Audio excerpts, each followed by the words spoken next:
اوكي gabar haddaad sugaysid waxaa la sameeyaa gabadha cid ay ka dhalatay aabi iyo hooyo ay walaalay leedahay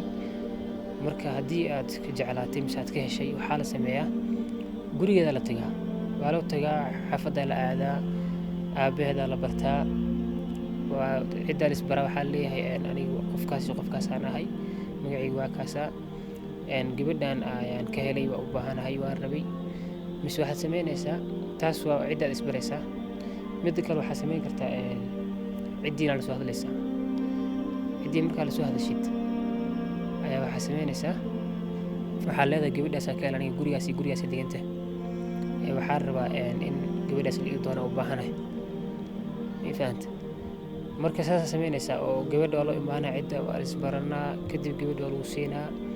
kadib insha allah khayr ay kugu dhammaanaysaa arrinta laakiin haddaa meeshaan taagnaatid gabadha mana is helaysaan xiriirkaana meel fiican kuma dhammaanaya meeqa sana hadda gabadha soo socoteen 2 sano hadda 2 sano muddo dheer waa bismillah 2 sano oo xaram relationship ah ilaahay raalli ka ahayn wax dheer waqti dheer waa runtii 2 sano waxaa dhaantay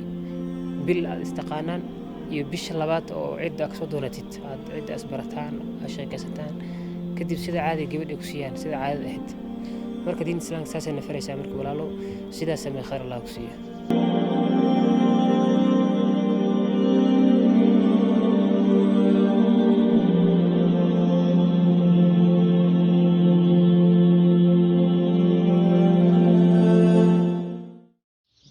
والنور كساها هذه العروس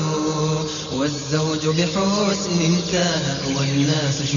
السلام عليكم أخي. وعليكم السلام ورحمة الله وبركاته أخي الحمد لله في عالسات هذه ما شاء الله في عنا أخي. ما شاء الله يا أهدنا أخي ما حسيت إني أخي ما يكون ما حسستي أهد ويركي أوه هذه مياه ما شاء الله أخي سيت أيور حال ده هاي أصلا دايرة تمانته